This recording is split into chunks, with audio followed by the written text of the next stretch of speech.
My name is Dr. Michael Brown, and this is 3 Words, a bite-sized podcast about the simple and yet very strategic choices that all of us can make in order to be fully alive. And if there's ever a conversation that I've been wanting to have here in the podcast studio, it is this one about helping our children, helping our families be fully alive. Beau Johnson is here with me, and we're talking about these 3 words: raise strong kids. Not safe kids, but resilient kids. Not selfish kids, but strong, powerful, character-developed kids. I love our conversation. Beau shares real practical advice, amazing personal stories that will inspire you regardless of wherever you are in your parenting journey. Be sure to listen in.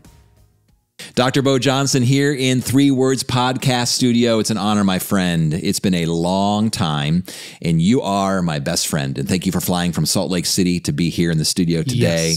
Yes. Obviously, not everyone probably knows who you are, our viewers, our listeners, because it's been a while since you've been here on our podcast. So share with us a little bit about yourself. Well, I'm dear friends with Michael Brown and the whole Brown family and the DMB movement. And we met each other almost 20 years ago. My wife and I now live in Utah with our 5 children. And I am so passionate about this topic today. So share with us the 3 words for today. Yeah, today we are talking about raise strong kids. Now, Beau, between you and I, we have 14 children. I have 9 children. You have 5 children. And never before on this podcast have we talked about parenting, the specific topic of what it means to be parents. So I'm excited. You obviously chose these 3 words, so I'll let you begin our conversation. Why is this conversation about raising strong kids so important to you? The first thing I want to say is that so much of parenting or parenting books or insights is about tactics. And I want to talk about a mindset. Because I think as parents, we approach our kids like they are these little beings that we are meant to protect, that it's our job to keep them comfortable. And we all would say that we want to have strong children. We want kids who grow up and get out of the house and want to come back home, but don't have to come back home, right? That they are able to go get a job with benefits and have great relationships. We want them to be strong. But so many of the things that we do end up making them weaker. The things that we do that we think we're helping to protect them are actually fragilizing them. So many things that we do that we think are a gift to our kids end up becoming a limp. They become a weakness for our kids. So I want to talk about that. I want to talk about, as parents, the mindset that we have to say, I can help create and raise strong kids. I want the same thing. In fact, one of my favorite books is Dr. Tim Kimmel, Grace-Based Parenting, where he actually says, we don't want to raise safe kids. We don't want to raise selfish kids. We want to raise spiritual and, our word for the day, strong kids. I want all 9 of my children to be strong and to be spiritual, to be centered, to be actually tapping into the true meaning of life and not be selfish and not be just safe. Because obviously safe feels like that's what we should do. We're here to protect our kids. And yet, like you said, what happens then is we actually sabotage their future. At this point, I'm going to pause my conversation with my dear friend Beau to suggest that maybe you forward and share this particular episode with a friend who is maybe facing parenting challenges and could use a little bit of encouragement and inspiration. Now back to our conversation. Yeah, we take their problems away from them. Right? If something comes up that's a difficulty, a discomfort, a problem, we're so tempted to rush in because we take their pain so personally and to fix it. And I want to challenge parents and challenge you and challenge myself to say, no, let's help them face their problems. This is what great leaders do. We get a chance to work with leaders all over the country, all over the world. And what leaders do is they don't just solve problems for their team.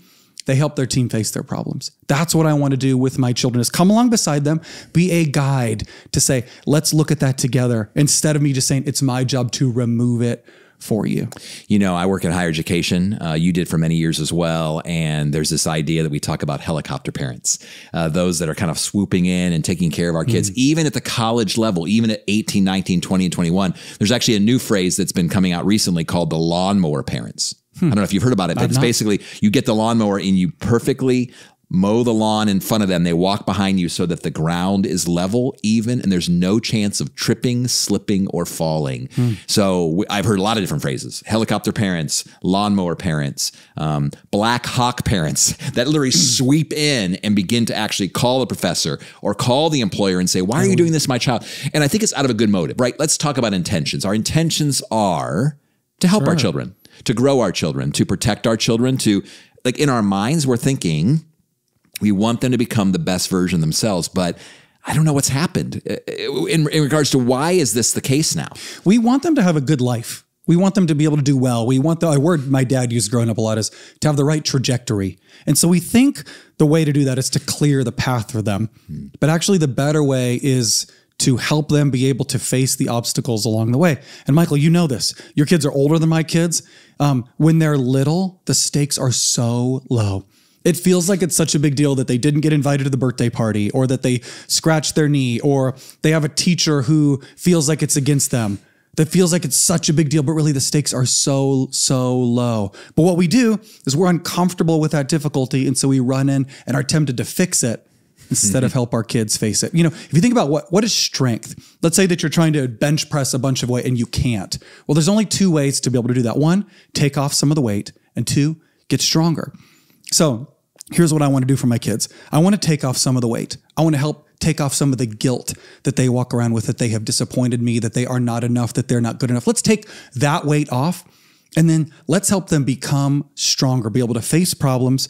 One of the things we say in our home all the time, my wife and I, Nicole and I, say to each other is, don't do anything for your children that they cannot reasonably do for themselves.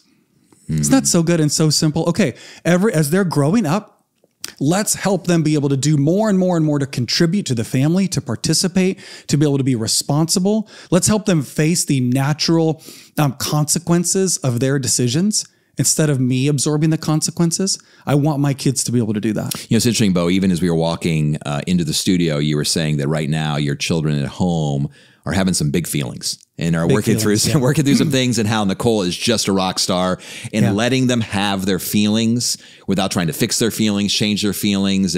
But yet as parents, we care, we feel with them, we empathize with them, but we don't need to make them feel always well. We want them to be well. I don't want them just to feel okay. I want them to be okay. It's one of the reasons, even as I was reading Dr. Kimball's book early on as I was raising our younger children, and I was particularly focused on my oldest son, Justin. I'm thinking, okay, am I raising him to be just safe, or am I raising him to be strong? And I'll never forget the one day we were at Carter Park, actually was the name of the park. And he was pretty adventurous as a child, actually pretty strong-willed as well. Probably my strongest willed child. Until later on, we got a couple more of those. But he was literally climbing in places that as a young boy that he shouldn't have climbed. And Teresa, my dear wife, looks at me and says, I don't think we should let him do that. And I said, I think we should, because he's taking risk and he's growing and he's learning and he's exploring his environment. And lo and behold, he flips off the monkey bars, snaps his arm. The scream from the park to the hospital was so intense. And I'm thinking, what does my wife think right now? And we had a follow-up conversation, and she was like, so what do you think now? And I was like, I think, honestly, I would do it again. Because even now, Dr. Justin Brown, who you've seen here on so many of our podcasts, the most recent one, Vote for Others, and he's now a doctor in the Akron area, and he's really a strong person physically, mentally, spiritually. And I'm not just saying that because he flipped off the monkey bars. I'm not saying we take credit for that, but I think in many ways we let him try new things. We let him fail. We let him experiment. We let him kind of figure it out. And I want to do that with all my kids, but I want to be honest with you, Beau. There's actually some of my children that I probably coddle.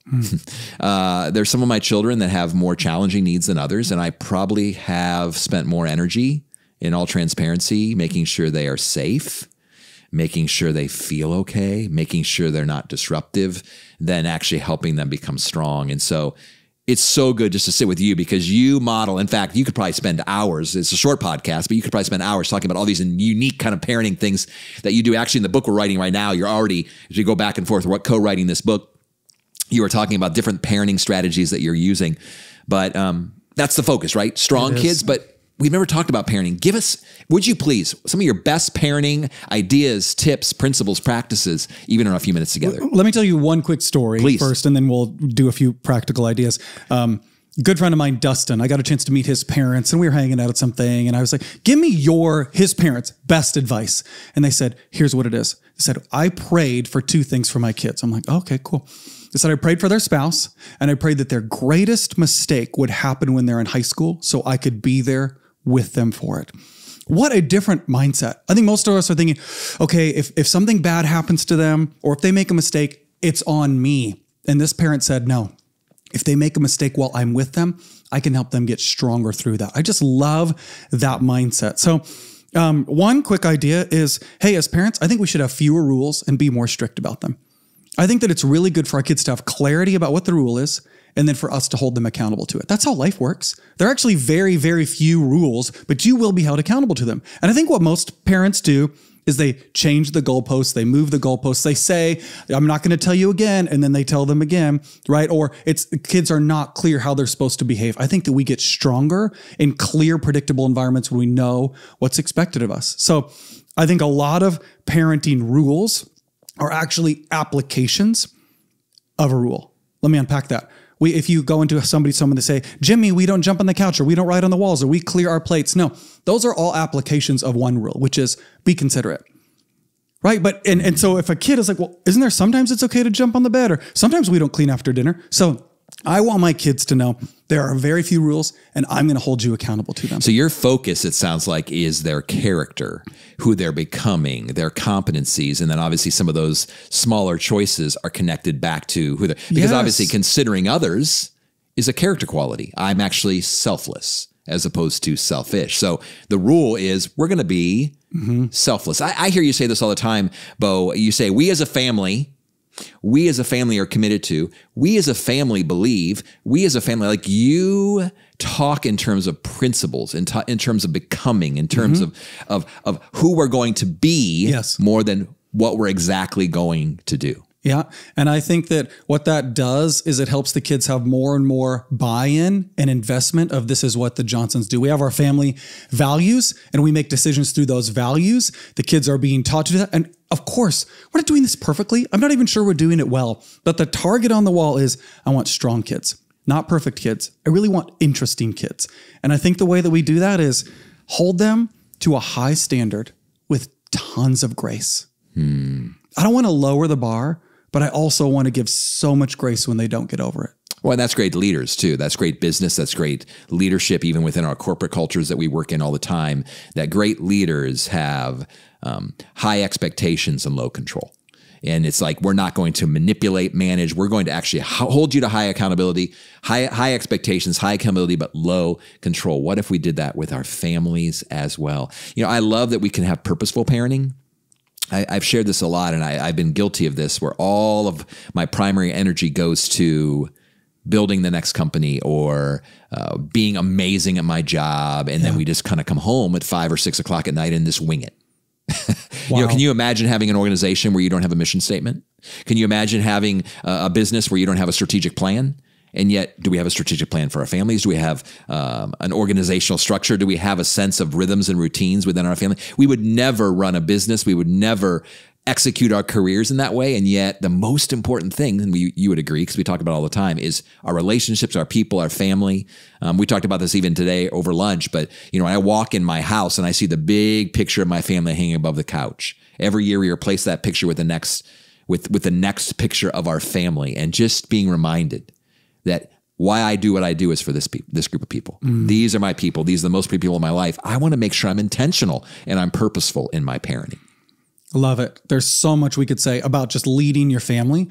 But if we just took some of the principles we take at work and bring them home, I think that we'll end up seeing our kids as people we are leading. They're not mini me's. They're not a little shadow reflection of us. They are their own independent beings that will help growing them up to be able to be strong, contributing members of our family, of a community. You know, Beau, I've actually had this conversation with one of my daughters that someday we want to sit here in this podcast studio and have a conversation that goes something like this. Parents aren't perfect. And I want this particular child to be able to talk about kind of the challenges and the journey that we've gone through in our father-daughter relationship and talk honestly about it. But I guess that's a great way to kind of wrap up, is just to be reminded to our listeners and our viewers that all that we're talking about is to inspire and not to be judgy. It's to encourage and not to rebuke, that whatever we do in this whole journey of parenting, we are going to do it imperfectly. In fact, Teresa and I have, recently just kind of been going through some very unique challenges with our children, as we all do on any given year. There's always challenges that we face as parents. And one of our favorite phrases is to look at each other and say, you know what? We're doing the very best we can. And I think that's what we want to challenge our listeners, our viewers to, is, are we doing the very best that we can. I'm going to give you the final word, Beau, because obviously these are your 3 words. You have come with a lot of thoughts as we wrap up this episode, please. Oh, I would just say, give your kids a chance. Let them do things that they will fail at, and they will learn more through failure than they do necessarily through their success, just like we do. You will build resilient kids by putting them in environments where mom and dad don't always control the outcome. Wow. What a great conversation, Beau. I look forward to our next conversation here at 3 Words Podcast. Thanks for taking the long trip to be in the studio today. Thanks, Michael. Thanks again for listening to today's episode on parenting. I hope you are continuing to enjoy our conversations here at 3 Words Podcast. If you want to get deeper with us, if you want to stay more connected to us, I would encourage you to go to our website, dmbcoaching.com/subscribe, and actually subscribe to our digital newsletter that comes out every 6 to 8 weeks. New content, fresh ideas, encouraging insights, so that you can stay more connected to us and actually be inspired with curriculum and content that you're not going to hear even here on 3 Words Podcast. So thanks again. We'll see you in a couple of weeks.